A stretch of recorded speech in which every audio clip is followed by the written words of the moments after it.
नमस्कार दोस्तों। मैं डॉक्टर राजेंद्र कुमार तातेड़ आप सभी का इस YouTube चैनल में हार्दिक स्वागत करता हूं। दोस्तों, मैन्युफैक्चरिंग सिस्टम हो, बिजनेस हो, प्रोफेशन हो, सोसाइटी हो, घर हो, हम चाहते हैं कि जो वेस्ट है वो मिनिमल हो सकता है तो ज़ीरो हो। हर चीज़ जो हम इस्तेमाल करें उसका हम फुल कैपेसिटी में इस्तेमाल करना चाहते हैं। उसका पोटेंशियल जितना हो उतना उसका यूज़ करना चाहेंगे हम। अगर वो हम यूज़ नहीं कर रहे हैं तो हमारा लॉस है।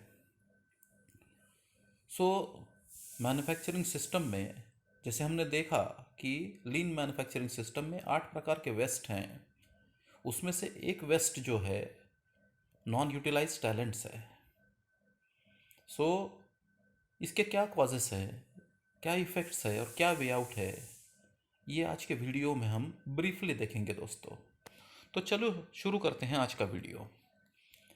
जो 8 वेस्ट मैंने कहा था नए लीन मैन्युफैक्चरिंग सिस्टम में, जिसको हम डाउन टाइम से जानते हैं: defects, over production, waiting, non utilize talent, transportation, inventory, motion, extra processing और ओवर प्रोसेसिंग। इसमें से एक वेस्ट जो है वो नॉन यूटिलाइज टैलेंट है। नॉन यूटिलाइज टैलेंट मतलब क्या कि किसी भी मैन्युफैक्चरिंग हो, सर्विस ऑर्गेनाइजेशन हो या कहीं भी जो लोग हमारे साथ काम करते हैं, अगर हम उनका टैलेंट जो है, मतलब जो नॉलेज है, स्किल है उनका, उसका फुल यूटिलाइजेशन नहीं करते हैं या हम कहीं फेल होते हैं उनको फुल्ली यूटिलाइज करने में, तो ये जो है ये नॉन यूटिलाइज टैलेंट है, जिसको waste of unused human talent भी कह सकते हैं हम।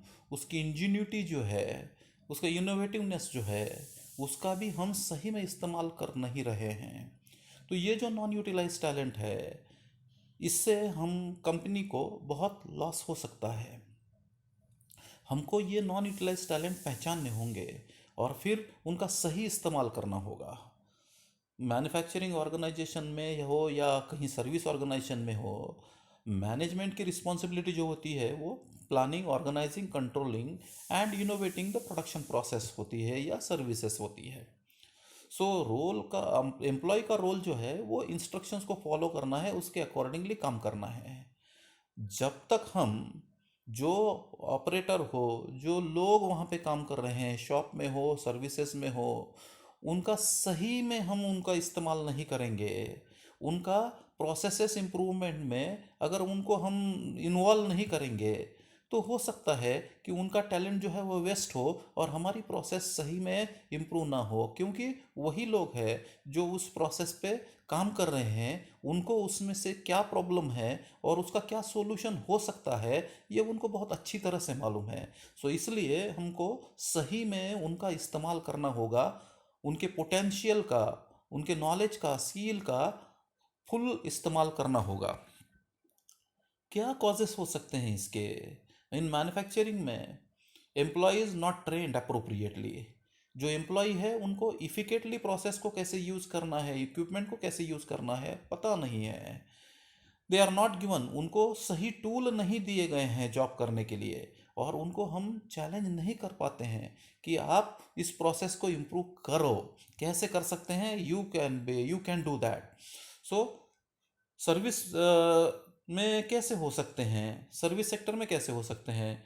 इनसफिशिएंट ट्रेनिंग हो उनका, पुअर इंसेंटिव्स हो उनको, एम्प्लॉयज़ का हम फीडबैक नहीं लेते हो प्रॉपर, जो एम्प्लॉयज़ है उनका सही जो प्लेसिंग है नहीं करते हैं, यानी कि जो एम्प्लॉय अच्छे स्किल में है, अच्छा नॉलेज है, उनको हम निचली जगह पे रखते हैं।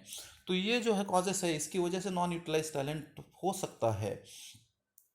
एग्जाम्पल्स अगर हम ले तो पुअर कम्युनिकेशन, इसकी वजह से नॉन यूटिलाइज टैलेंट हुए।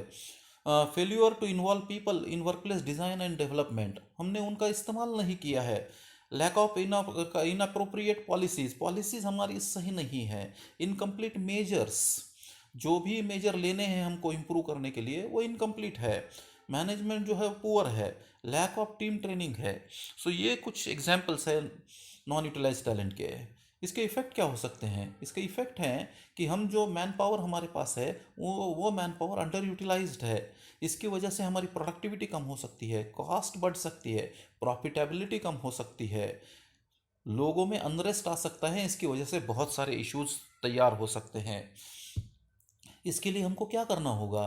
हमको वे आउट क्या है इसमें?